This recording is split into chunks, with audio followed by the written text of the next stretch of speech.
Hello, welcome. You are watching Luck at the Cup, a brand new series this year in the lead up to the Breeders' Cup here at Santa Anita Park, where over the next 5 days, over 5 episodes, I'll be joined by some of the key players in US horse racing to talk about their lives and their careers through the prism of this year's Cup. Where better place to start than the most successful Breeders' Cup jockey of all time? His record will forever take a whole lot of beating. It's 26 winners and counting, and associated with some of the enduring names of this great event. From Lure all the way back in 1992, came here to Santa Anita and won in 1993, through the great and legendary exploits of the Wonder Mares Zenyatta to Arrogate and so many more. And it could be so many more this year with the likes of McKinsey, Midnight Bisou and co. He is, of course, the Hall of Famer, the legend that is Mike Smith. Mike, thank you for starting off the series with us. Thanks for having me. Appreciate it.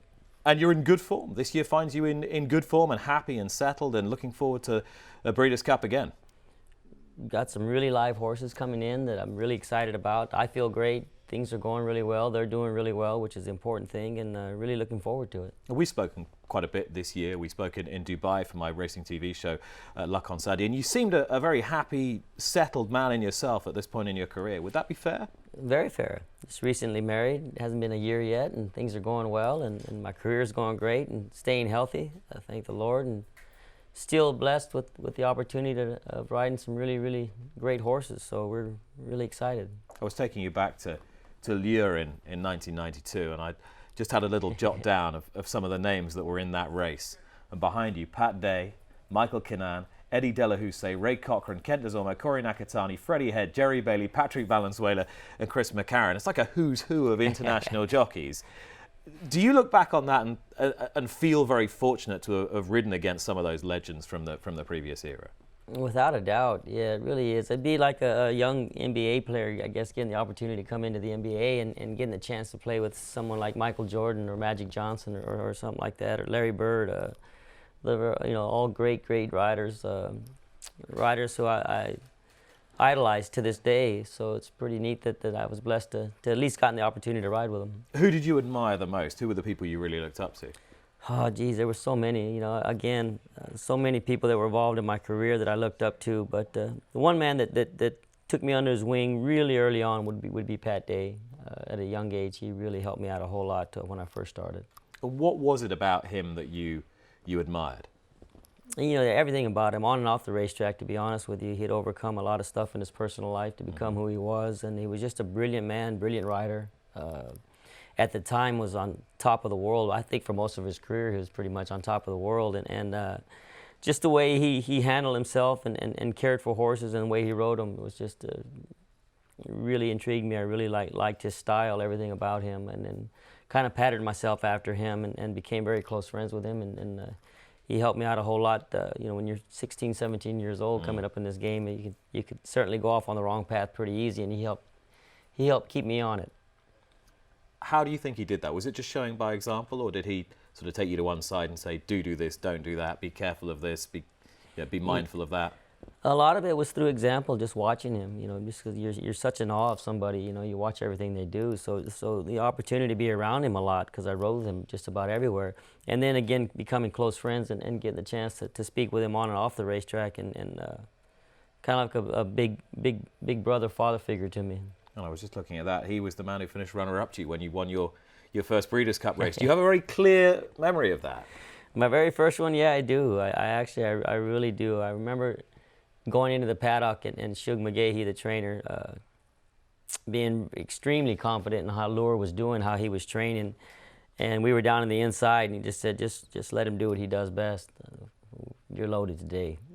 And just knowing that I was going in there for Shug to be that confident, because he was a man of very few words. Yeah. He wouldn't say much. So when he was that excited about the way he was doing, I knew he was going to run huge. And how does that change your mindset when you then go down to post? Does it clear your mind? Does it help you? You just feel very confident that you can be a bit brave when you need to be. Even if you was to get away a little slow, I knew I could still be aggressive and know that there's still going to be a horse there that I could, you have like a so to say, even if you make one mistake, he was doing that good that I could probably make two and still win. And Breeders' Cup then, there were fewer races. It was one day. It was a very much more intense experience, I suppose. I believe there was, 7, Nick? I think there was. So, I mean, it was, you know, I think that might have been the only one I was on that day. So I had to make it count, you know, whereas today we have 2 days of it, and you certainly get more opportunities, you know, to win a Breeders' Cup. But anytime, even today, any one of them that you get the chance to participate in, and then if you're blessed enough to win, it's pretty special. And you came back here to Santa Anita the following year, but you weren't based here in California No, then. we So weren't based. This was something a little bit different for you. Yeah, I was back when, man, he was probably one of the few back-to-back Breeders' Cup winners. There were very few back then. You'll see a little bit more of that now just because of, you know, more opportunities. But he was coming in the miles, a difficult race to win. I mean, it's not an easy race to win. It's a very, you know, very aggressive early on. A lot of things can happen going into the first turn. We drew real bad. I think we were in the 11 post or 12 post, which no one had won out of that post, you know, especially shuts a short run into the first turn. So we had to be either extremely fast leaving there, or if you got away a step slow, you tuck in real quick if you could. I was blessed to have left the gate about 3/4 length in front of the field, which worked out to my advantage, and it was able to get over. By the time I got into the first turn, I was already maybe 2 or 3 wide. By the time we came out of the turn, I was already on the fence. And he just ran some race that day. I mean, that was probably one of his easiest races that he actually did win. He ran that well that day. Would you put him there as the best turf horse you've ridden? Oh yeah, by far. Without a shadow of a doubt. Without a shadow of a doubt, especially at a mile, there wasn't nobody. I truly believe there wasn't nobody in the country, maybe even the world, that could have beat him at a mile. You know, we were supposed to go to a great race in England after. I think it's called you could tell me the name of it. It's this big sprint race they have there called the Essex or the Essex. Was it the Sussex Stakes? Sussex The mile race. Yeah, the mile race at Goodwood. But he came up with something. We weren't able to go, but it was going to be a short field. I think it was like about five maybe to 7 tops horses that were going to be in there, but it was going to be best of Europe and then lure, of course. And so we were so excited about that, and then he never got the opportunity to do so. But he beat the best in the States, and then the ones that did come over to compete with him in the Breeders' Cup, he was able to handle them pretty well. So the only one that he ran bad, of course, was his very last one, which he was going for a 3-peat, but he had quarter cracks by then and wasn't doing his best, and certainly didn't run his best that day. And of course, if I'm allowed a little digression, a lot of people forget you've won a European Classic on 4 Stars All-Star. The Irish Guineas. Now we're going back a bit. 1991. I'm not sure many people knew who Mike E. Smith was then. No, I didn't even know who I was myself, to be honest with you. I was just so excited about getting the chance to go ride a classic in Europe, in Ireland, at the Curragh was beyond my wildest. And then to actually get there and to see what Ireland was all about, and it was just an amazing time for me. I think I was there almost 2 weeks, and I just enjoyed every bit of it. And then we were blessed enough to win it on top of it. And talk about some of the riders that were in that race. It blows my mind when I even think about it. Pat Edery, Steve Cawthon, Mick Cannan, Lester Piggott. There you are, just right there. There's Michael Jordan right there. It's pretty amazing, isn't it? It really was. I came around at the right time, Although it was towards the end of their careers, I was still able to get the chance, the opportunity to ride with them and sit and talk with them and pick their brain a little bit. It's pretty special to me. After you'd made that big start in the late 80s, early 90s, and your career was on the up, do you think it's been to your benefit ultimately that after that you had a little bit of a dip, a bit of a downturn? Do you think that has in some ways prolonged your career? I believe so, Nick. You're exactly right. I mean, you're going to have a lot of ups and downs in any sport, but they make you who you are. They make you stronger, better. If you can overcome them, and if you're physically able to overcome them, you just become a better rider, a better person. Learning that the game's always bigger than you are. It can all come to an end very quick. Once you realize that and you learn that, man, you have a whole lot more respect for it and for others. Did you always have faith in your own ability, though, through the difficult Sure, time? I've always believed in myself, but always, and even to this day, I feel there's room to improve, and I still learn. I think the day that I think I stopped learning is probably the day to hang it up. Just maybe tired of it by then, but I'm still excited about it. I love watching the younger riders ride. I learn off of them. I still see things that are working for other people, and I continue to try and better myself, and there's still a whole lot of room to improve. So I'm still feeling good. hopefully I can stay healthy enough and last a few more years. That's interesting. Tell me a bit more about that. So you see some characteristics in young guys coming through that you look at maybe that you didn't see in riders 30 years ago? A lot of stuff. And I see so much, especially in some of these young riders coming up. I mean, you know, they've learned from different people and different things, and they have things that are going now that are working for them. And if it's working, why not figure out why it's working and add it to what you've been blessed enough to have learned and what you know, in all the years that you've put into riding. You can always learn off somebody, and I continue to do so. Are these technical things, tactical things? Sure, just little technical things, tactical things, where they put their irons, how they hold their hands, things they do with the reins and the bridle, and just there's all kinds of little things that you can learn that I still think I'm learning from, and it's still helping me. I'm at this stage in my career. I'm still hanging in there with these young guys pretty good, but I'm taking some of their tricks as well. Why do you? I know it's difficult for you to say because you have to kind of assess your own strengths. I know people are quite reluctant to do that because most people are quite humble about their achievements, but if I were a trainer with a barn full of Grade 1 horses, why would you be the guy that I'd be going to now? What's your biggest edge, do you think, at this stage? You know, just the experience. To be honest with you, Nick, I've always been someone who you know, was considered a good rider, the best. You know, probably not, but extremely consistent. You know, I'm not gonna fold under pressure. You know, I've been there many times over, and you know, I've gotten and been in them spots, and then it's what you do with those opportunities, and I think my record just speaks for itself. I mean, I've been blessed to have won 26 Breeders' Cups and several other Grade 1s. I think I'm getting close to or over 200 and something now. There's something to that. I tried to count and stopped. There were too many. You know, when you've been in that place over, and there's something to that. That energy is a different kind of. It's a different level. It's a different energy. It's a different feeling. And there's riders that are better riders than me, but for some odd reason, you know, they get in those situations. It doesn't happen for them. Just seems to happen for me. What that is, I'm not really sure. But as long as it keeps happening, I'm not going to mess with it. You know. So cool-headed on the big day. Tell me about your mental preparation for big races, say Breeders' Cup races or Triple Crown races. How do you prepare for that on a really big day when there's a lot at stake?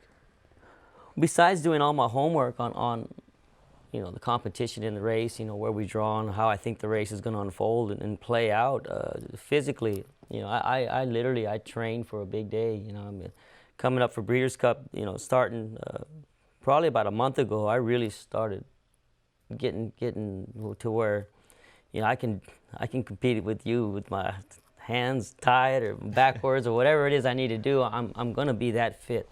I'm going to be every bit as fit as the horses that I'm riding. I think it gives me an advantage. If not, at least mentally it does. I know it does physically, but I know mentally it gives me this advantage that I think that I've gotten over you, and that's all that really matters. And if it works for me, it works. So I'm just going to be as strong and as fit as I can. And then I'll get up, just as you would train a racehorse, I'll get up to get where it gets close to that day, and then I'll back off, you know, so that I'm on that day, that I'm not fatigued, I'm not tired, I want to run through a wall, you know, so I feel that good, you know, on that day. And I do that all the time throughout the year. I let myself down at times when I know I can, and then I gear myself back up to get ready for a big day. So there's a bit of you that is reassuring yourself in a sense. So you're not going there thinking, oh God, I might have left something to chance here. Exactly. And if it ever gets to a point where I can't get to that level, you know, where I used to in the past, then I probably think that I'm losing a step. You know, I'm not there. But so far, I haven't been able to do that. I'm still hitting it. You know, I'm still doing well. I know I know when I was at my best, what I weighed, what I ate the night before. I can tell you everything there is. As a lot of these in NFL, they can tell you when every player, they can tell you the exact weight when he's playing at his best, when he's at his fastest, and I can about do the same. You know, I know when I ride my best what weight I am. I know the foods that make me feel good, and I just start doing all that all over again. What makes you feel good? By weighing about 117, if I'm about 117, 116, all natural at a good weight, that's when I ride my best. I feel quicker, I feel fast. My body just feels better. Yeah, a lot of protein because I'm training pretty hard. So as long as I keep that in me, stay out, don't go out at night, stay in, good 2 weeks before, and I'm ready to roll. You're in good shape. Really good shape. To what extent are you addicted to the adrenaline of big race days? It's huge. I mean, the more zeros, man, the crazier I get. And it's not just the zeros. No, it's just competing against the best in the world.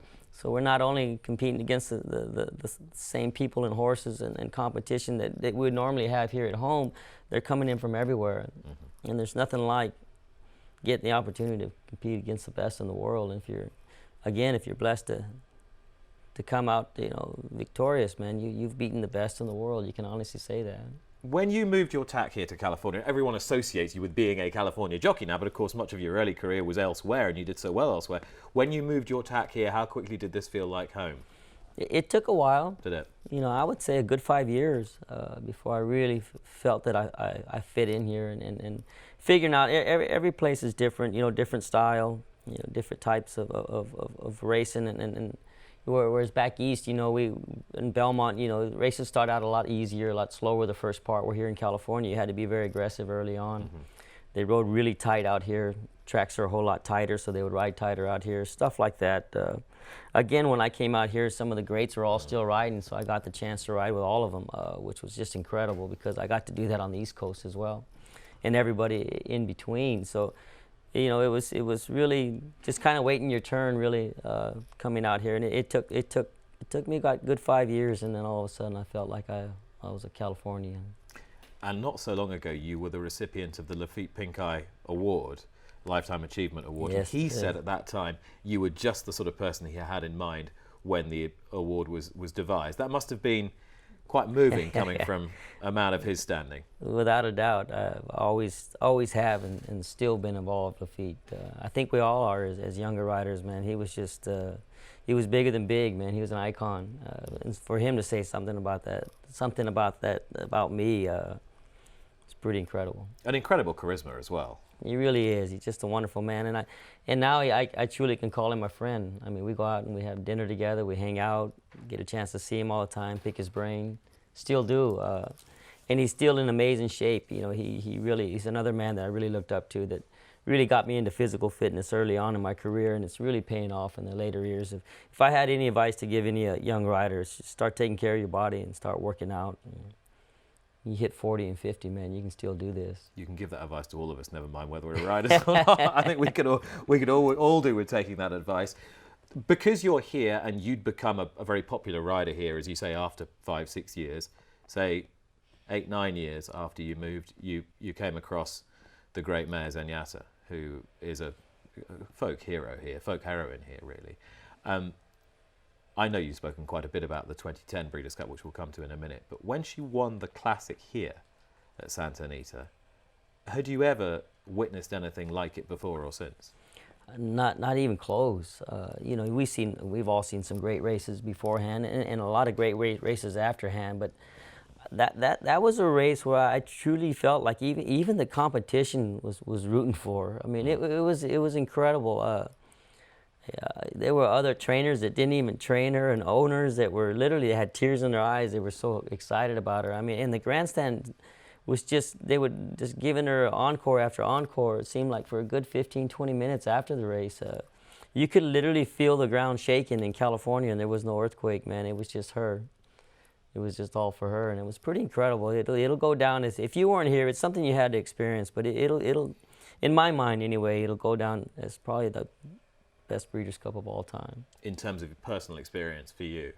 Certainly was mine. Was it the best feeling you'd ever experienced when you crossed the line? Certainly was. It really was, as far as especially a Breeders' Cup race. And I've been blessed to have been a part of a lot of great ones, and they all are extremely special. But that one just has something different about it. And again, not only would I say that, but the other people that were involved, that were even against her, the competition would tell you that. I don't know, Bob Baffert still talks about how once he realized his horse was out, he was just screaming and screaming and screaming for her, and everyone had tears, just happy, I think, for the whole sport, what she was able to bring the sport up to, It's a contentious, not particularly contentious thing for me to say, but it would have been at the time. In history, there have been horses who have had more talent than her, arguably. Sure. But she had something that captured the public's imagination. What do you think it was? It's just something about her. Again, she was something you had to witness to really understand it. She'd be like she'd get Entertainer of the Year every year. Like the whole thing was a show, you know, between her dancing, the way she would dance, and then her size. You know, she just towered over all of her competition. Rather, it was female or male. I mean, she was just much bigger. She was 17'2", I think it was. She'd be like a Shaquille O'Neal out there. I mean, she was that big, but yet she was as agile as a gazelle, man. She could move from side to side and, of course, frontwards, and had some turn of foot that was incredible.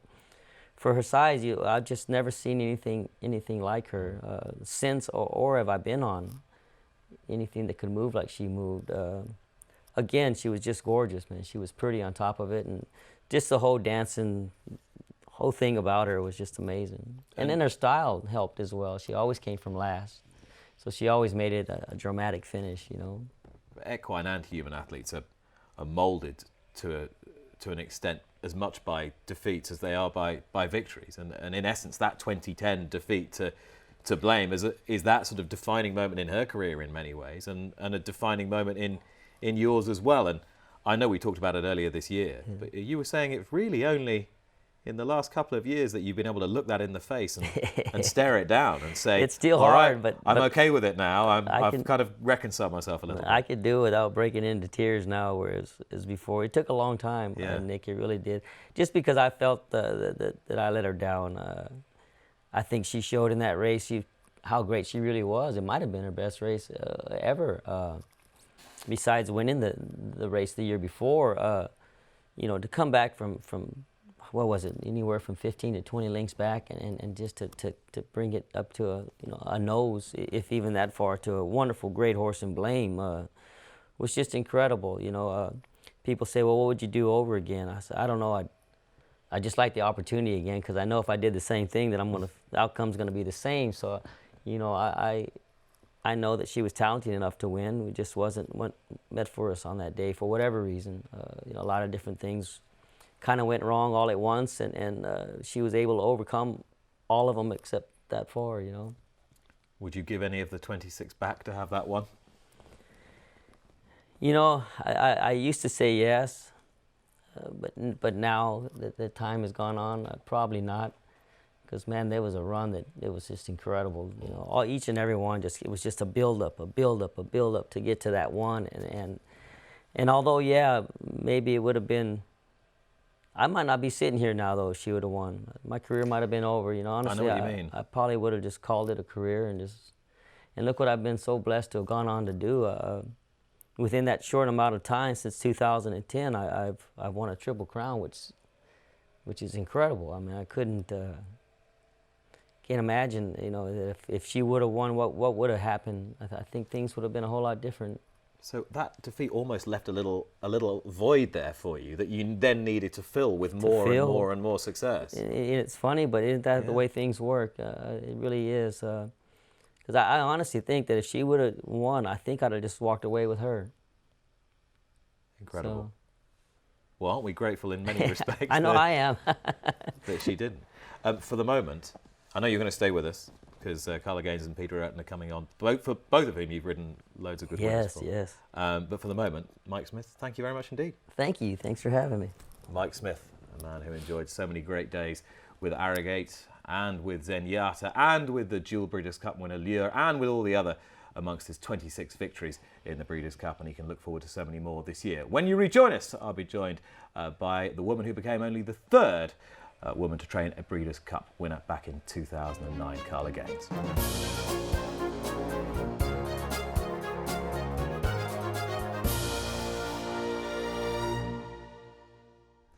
Welcome back. You are watching Luck at the Cup. I hope you enjoyed that interview with Mike Smith, who remains with me. I am now joined by a very special guest. I'm very blessed to have Carla Gaines with me because Carla assures me she hates doing television. But to reassure her and to reassure you, I've got one of Santa Anita's finest emblems, I think we can say, Carla, with us. This is Louis Gaines, isn't it? That's King Louis Gaines. King Louis, who is, you've assured me, is more famous than you are around these parts, and you're famous enough. Oh, I don't know about that. Infamous, maybe, but. Now, you might know this dog from such great successes as Bo Derrick's pet shampoo commercials, etc. Yes. And he's just loving every minute of it. Yes, he has a portfolio in case anyone's interested. He's available for moments. Okay. Commercials. So hopefully this will be his next step on a trip to stardom. For you, your step on the road to stardom began quite some time ago when you decided to forego your career in counselling. Yes. For a career in training racehorses. It's a quantum leap, Carla. It's kind of how did it come about? Different sort of arena, isn't it? Yeah. I guess basically because horses have always been a passion of mine ever since I was as we say in Alabama, knee high to a grasshopper.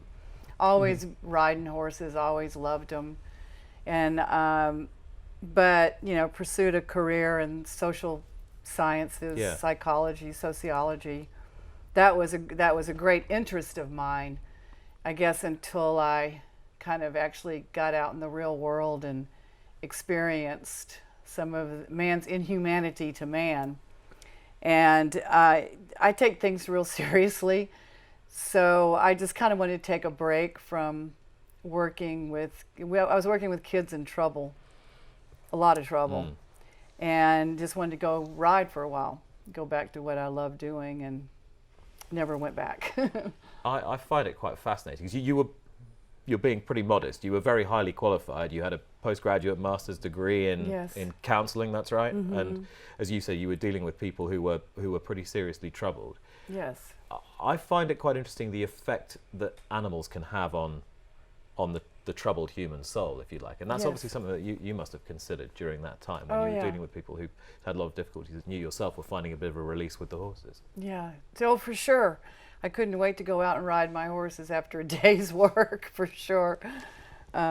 So, yeah, I was going to take a sabbatical. I'd actually invested in some yearlings, had never been to a racetrack. Seriously? And this is after graduate school. Yeah, never been to a racetrack.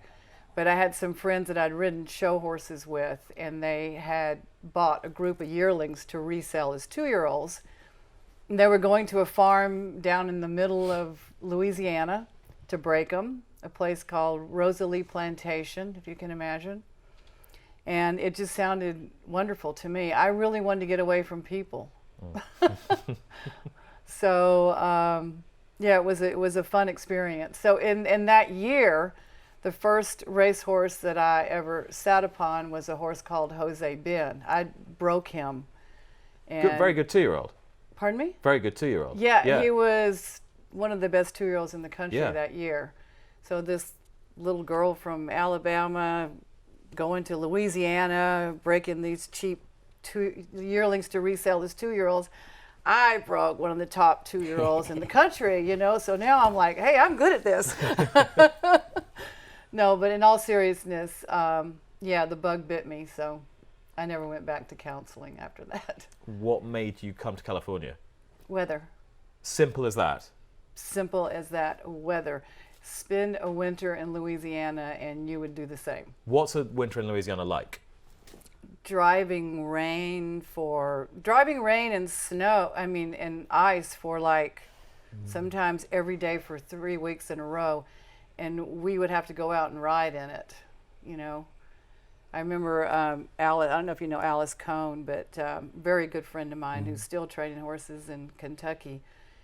I used to laugh at her because after we'd gallop a set of horses and come back, her eyebrows would be completely iced over.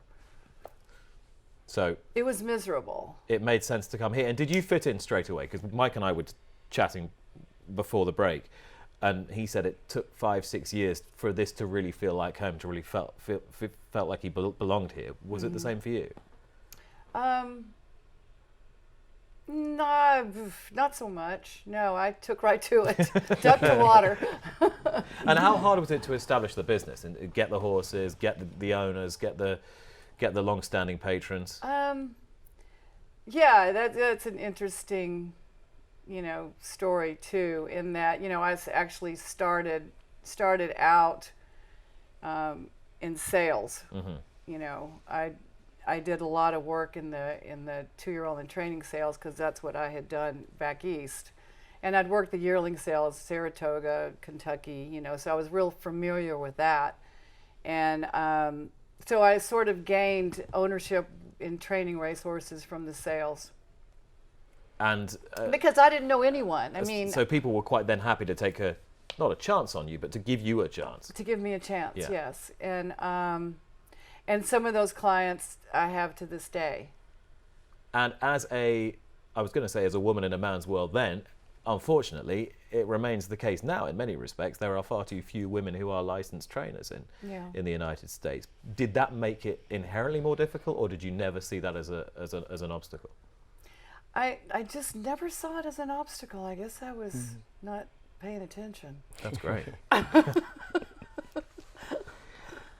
I mean, I basically came into the sport because of my passion for horses, and I've grown up. I grew up with them. Most of us did, obviously. That's why we have an attachment like we do. But I just never thought of it as a male-female thing. I mean, obviously there weren't a lot of women trainers, but it doesn't matter, what gender you are in order to train a horse. Just doesn't make sense. It always just surprises me, given how successful women are in so many equestrian endeavours, that there aren't more. The split is not more balanced. Yeah. I don't know. A lot of hours, man. Tough. Yeah, it's hard. It's a lifestyle. It's not a career. Tell me a little bit about the 2009 and a Breeders' Cup win here at Santa Anita. How much more special was that, given that it was here, it was home? Oh, it was special no matter where it was. But it was just special.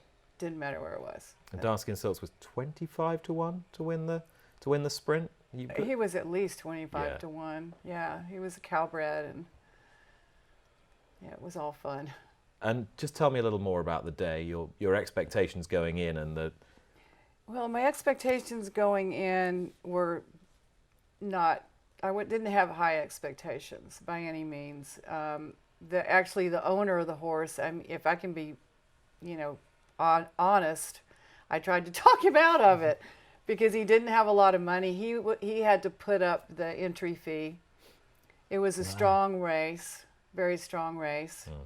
And but he was determined, and I said, okay, well then let's go for it. But I mean, the fact that when the horse got up to win by this much, it was something you'll never forget for sure. and sometimes you just have to roll the big dice, don't you? You just have to take the chance. You do, but I was just concerned about him mostly, and obviously at our odds.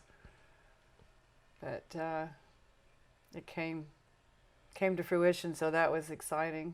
But you're never to be underestimated, Carla. With all these horses, and the show with Kean and Temple City. And Temple City is highly appropriate that his son Bolo is 7 years old and flying the flag for you so well now, and won a Grade 1 just this season at huge odds and took everyone by surprise. Trying to get this guy to ride next.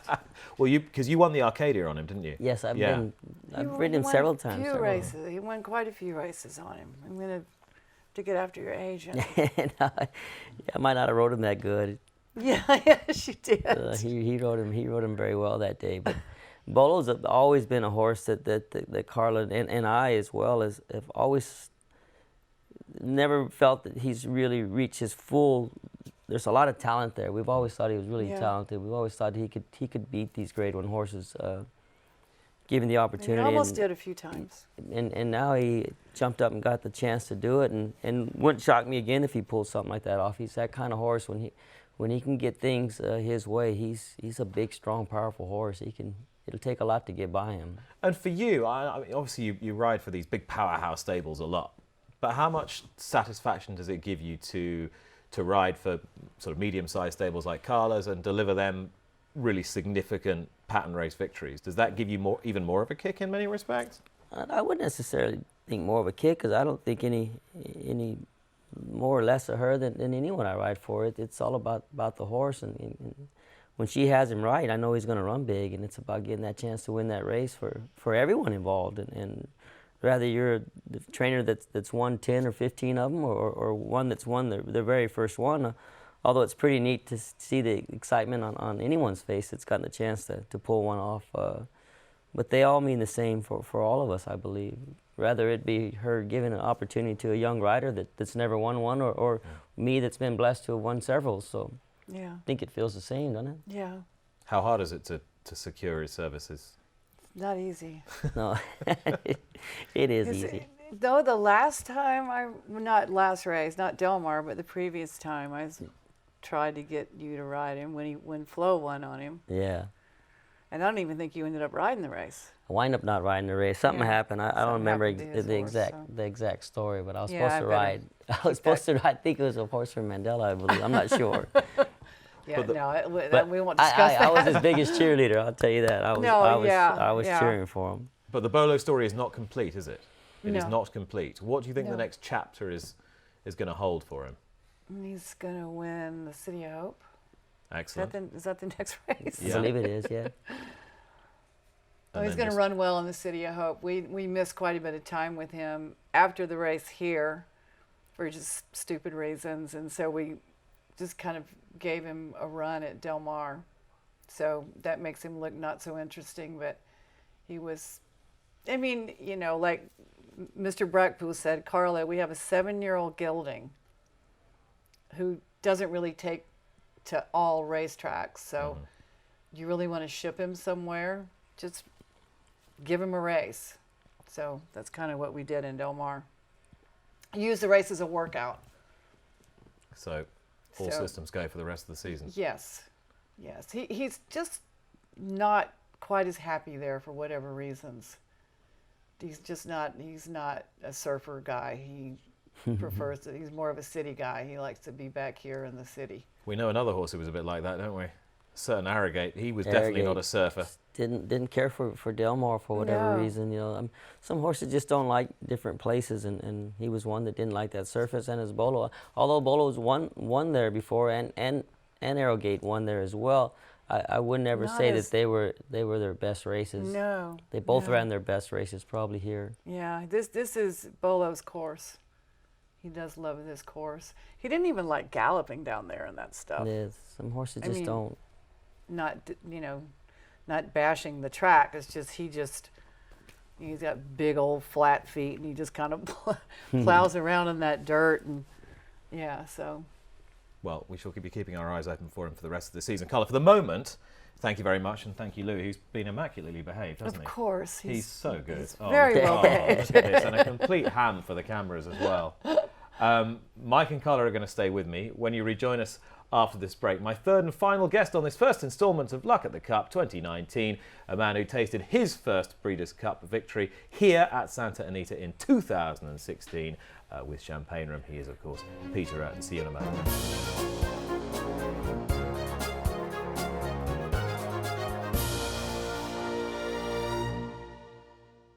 Welcome back. You're watching Luck at the Cup. Much jollity here amongst three of Santa Anita's finest. The great Hall of Famer Mike Smith, Carla Gaines, and now joined by the man who had his first Breeders' Cup winner in 2016 with Champagne Room, and there's a promise of plenty more to come. Glorious career spanned over 3 decades, $30 million of prize money, over 600 winners. Peter Eurton, welcome.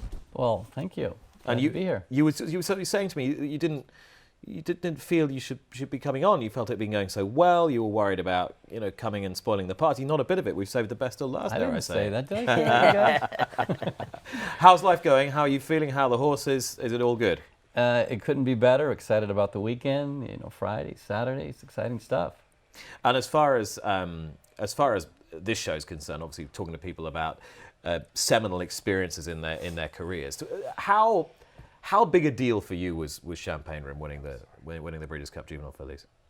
That was huge. I remember how much I was sweating after the win. We were sitting up there. It was like 110 degrees. Just drenched. I mean, nothing but excitement. It was. We didn't expect it. I mean, Mike had rode the horse, I think, the start before that. Well, I've taken off a lot of good. I know. This is becoming a bit of a out theme. here. This, isn't It it? was really an ongoing funny story we have because he rode the horse. He says, I wouldn't put myself back on him. And if you would have rode me that day, we wouldn't have won either. Yeah, I He didn't. didn't have the confidence. He said. I wasn't sure she could get the distance. I wasn't sure. She was a little rank most of the time, but luckily she got away well. She didn't only get it. I finished fourth. She beat me by many that day. She ran big, but again, going in, he had the right guy on her. He rode with a lot of confidence and rode That it was great. fun. Yeah, I mean, I feel he's a bit hard done by. Somebody needs to give this guy a break. I mean, I know, right? find him a winner or two Is that why you somewhere down invited the us line. so I could say that? Exactly. Yeah, Yeah. right. Exactly. I mean, did it change your career the way you wanted it to? Did I things don't- start happening after that, or not really? Do you I don't think? think so. I mean, I was still working with the same people. We had a nice filly a few years back. We missed Frankie Yeah. back in 2011. That was our first Grade 1 win. And to be honest, no, I don't think it changed anybody. Maybe the groups aren't all together like they were before, but no, it's about the same. But I mean, you built your reputation, hard-earned reputation over a couple of decades as being really, really good conditioner of horses and a really good placer of horses in the right races. Can that be a double-edged sword in a sense, because people think, well, you're good with that type of horse, but you're not necessarily proven with this type of horse when you want to improve the quality all the time? Well, you would think so. I mean, I think I started in '85, and we pretty much that's all we did was claim and turn them over quickly. Yeah. It was And well. It was a lot of experience. It was fun, but nothing like training 2-year-olds.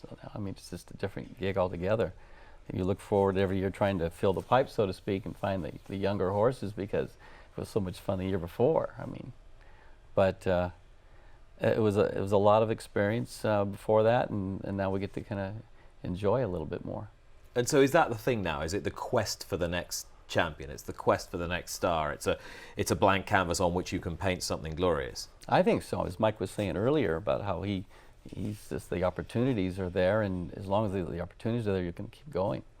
And it's all about having the opportunity with the right kind of clients and them giving you the right horse at the right time and getting lucky that you bought the right one. And it's just it's tough. I mean, you go to the early sales and you got 3,500 head of horses going through there, and you're hoping you're putting your money on the right one. We've all spent, a significant portion of the last year bemoaning and lamenting the sins of American racing and so on and so forth. But from your perspective as trainers, are there enough clients out there? Are there enough people wanting to invest in the game and No. turn these horses over? We need more. Yeah, on the West Coast, we definitely need more. Yeah, definitely. But I'm sure there's a lot of untapped people out there would love to find a way in, and I think that's all you have to do is reach out somehow and get them, because I think it's a great game, and there's a ton of enjoyment for them there to find if you can get them in it, and because I really believe there's still a lot of good owners out there.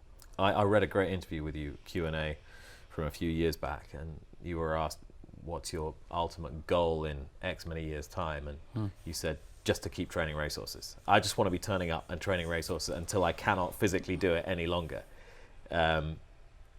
It's true. It's an interesting observation, the way that the game can just completely consume you like that. Yeah, I mean, you have to find your time. You have to have your distractions, because it can be tough. The horses, the injuries, the things that we go through. It's all worth it. But no, I wouldn't want to change anything, other than finding that next good one. Another few more fast ones, right? Yeah.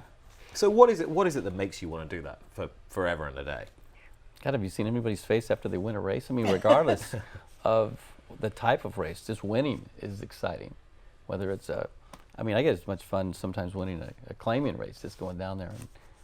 But it's just the thrill, the plan, the expectations, the non-expectations, as you said earlier. It's hard to explain, but just look at anybody's face after they win. Did you see the interview that Britt did the other day when the gentleman from Florida won the Oaks? I mean, that guy. Saffie Joseph? Yes. No, you mean the Pennsylvania Parks? Derby? Yeah, the one that won Derby, the the Pennsylvania Derby. Derby, yeah. He That was great. He was in tears, and it was like, wow, that's what it's all about. Yeah. It's a long road. It's Yeah. a long, rocky, tedious road. And So when you get to the end and you're successful, it's just it's sure worthwhile. labor Some labor of love. That's what I keep saying. That's what it is. But we were talking earlier, and you not abandoned, but decided to change career. You had an incredibly meaningful career helping young people who were in trouble, and gave it up to to train racehorses. Is there anything, Carla, from your experiences there that helped you with your current life and career? Has it put different perspective on things? Yes and no, I guess. You know, it's a journey, and there's a lot of similarity. I mean, like with Peter, if I could have 252-year-olds, I would. I just love young horses, love working with young horses. And like he says, you're always looking for that one with the talent, but you're always looking for things you can do to help the one that maybe is missing, has a little link missing there, try to, you know, so in a sense it is similar, you know. I really believe too, horses are just, they're just so honest, unlike people. But Do you know what I mean? I mean, their honesty I really appreciate. But is it fair to say that your mantra then has been to treat horses very much as individuals? Because some trainers say they want routine, they need to know what they're doing each and every day. That's what animals like. Yeah, but some like different routines from others. You know. And is that something you'd agree with, Mike? Definitely. She put it. It was excellent. Put it very good. But horses are honest, because they'll even tell you when they're dishonest. They'll tell you. You just have to listen. You know? Not every horse is honest, are they? I mean, the one that lifted you off the horse and dumped you on the ground and stuck you in hospital definitely wasn't particularly but he was honest. He was always mean. He was telling him. I think he was castrated that afternoon. Just remind me what happened there, because it's an extraordinary story, and one you were pretty lucky to walk. Yeah, you didn't quite walk away, but ultimately you did. We were taking a young colt to the gate to get educated, get schooled, and I was on my pony. So we rode back. This was at Del Mar, and he got into the gate, and he kind of threw his head, and the bridle came off his head. So they had no control of him, and the front gate was still open. So he got out the gate, and they thought, you know, I had my back facing the other direction. He made a U-ey and went back towards behind the gate and literally jumped on me while I was on the pony. That's extraordinary. Grabbed me in the lower part of my back. That's crazy. And picked me up in the air and dropped me on the ground. Then he had all legs on top of me. If not for the gate crew, you know, I blacked out. I have no idea. But once he grabbed me, I just went into shock. That's and crazy. I blacked out. I remember it. You were And there. yeah. And as soon as the gate scared him away, you know, he went and attacked somebody else, I guess, from what I understand. He did? But, yeah, he did. Yeah, he's a big old stud. So I just popped up like, you know, somebody had hit me with a shocker or something to wake me up, you know. And I just walked back to the barn kind of all mad and took myself to the hospital, and I had a big hematoma. I'm not surprised. But it was a trip. I mean, He was obviously mad at you about something. No, he was just aggressive horse. He was just being honest. he was a full He was brother just- to a good horse to John Sadler's, I reckon. I just can't think of the name of the horse, but you know, Wow. they do have. He probably wouldn't have done. He just wasn't meant to be a racehorse, and he was an He was ornery letting sort. everybody know. God, he was ornery. See, what you didn't know is that you could have got Carla around to give him a good talking to the next day, and you'd have got him ironed out. Could have used Louis as his emotional support dog. Ah, Louis. That was What some a time ago. legend. You had to bring that up, huh? Thank you. I don't know. I think I might have been tipped off by somebody. I can't imagine who. Yeah, I wonder who it was. I can't imagine who.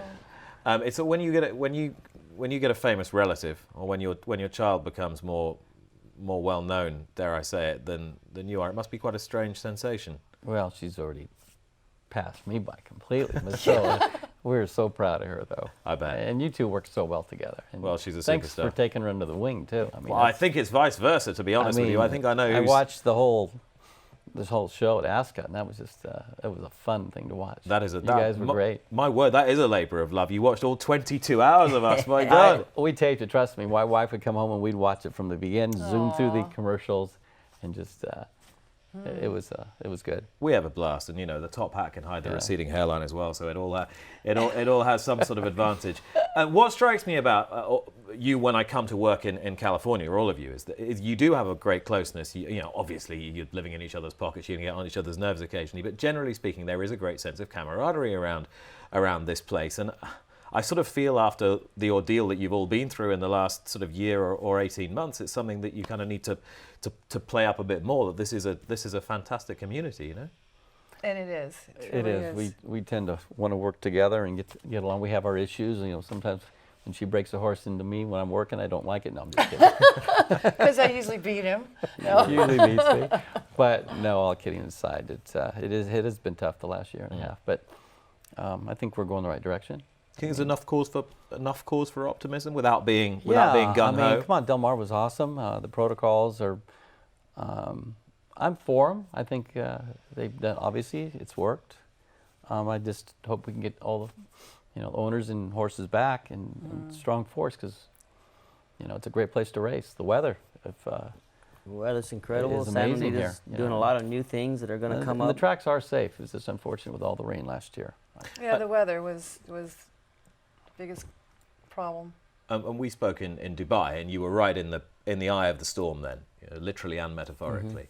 And you were worried. You were very worried, and expressing those concerns, and spoke very passionately about how the sport could move forward. 6-7 months down the line, are you more reassured? Oh, without a doubt. I feel really good. I think we've gotten through the eye of the storm anyway. We all stuck together and doing a lot of good things to try and improve, which we can always do, continue to do, to make it as good and as safe as possible for the equine and for the humans, both. Santa Anita, again, Pete's talking about the protocols that they put into place. They're all for the good, and they're starting to show. That we had a great Del Mar. I think we're going to have a wonderful Santa Anita. And got a lot of new things that Santa Anita's looking to add to the racetrack to make things safer and yet fun and different style and types of races. Got a new chute that might be coming in December, which would be on the grass. You could start running 6.5. Either they still have the hill or the straight new chute that they're going to have. There's going to be some fun new races that are going to come this way, and some new things going on. We all miss the downhill. I really do. I think it's a signature course, and I think it'll come back. They're talking about bringing it back as well, so it's going to be a lot of good stuff coming up. And starting off with which I think is going to be an incredible Breeders' Cup this year. How important do you all feel it was for the Breeders' Cup to retain its faith in this venue and to say, yeah, we're going for it, we're staying there? Major. Huge. Totally agree. Yes, it's huge. If they'd abandoned it at that time, man, it would have just. We don't know if they would ever came back. Would have been devastating for sure. So but after every storm, the clouds open up, the sun comes out, and that's what's happening now. Flowers are growing. Yeah. That's it. You're quite the flower. Well, I'm not quite sure where we're going now. As I said, the sort of love, peace and harmony in California racing. It's clearly alive and well. The dog's had enough I think, now, Carla. I think we can probably. This is nap time usually, so. Well, I really appreciate you all coming to chat to me today, and I can only wish you all the best for Breeders' Cup 2019, and I hope it goes well for all of you. And Peter, thank you for joining. Thank you, Nick. Carla and Mike and breaking up what I feared was me going to be the gooseberry for the rest of the day. Thank you all very much indeed. He's off. Oh, Zoe. Yeah. He doesn't work with children and animals, but he's been a magnificent exception. That is it for episode 1 of Luck at the Cup. Join me next time when I will be joined by broadcaster Christina Blacker, by Hall of Fame trainer Richard Mandela, and by the chairman of the American Association of Equine Practitioners, Dr. Jeff Blair. See you then. Hope you've enjoyed it. Bye-bye.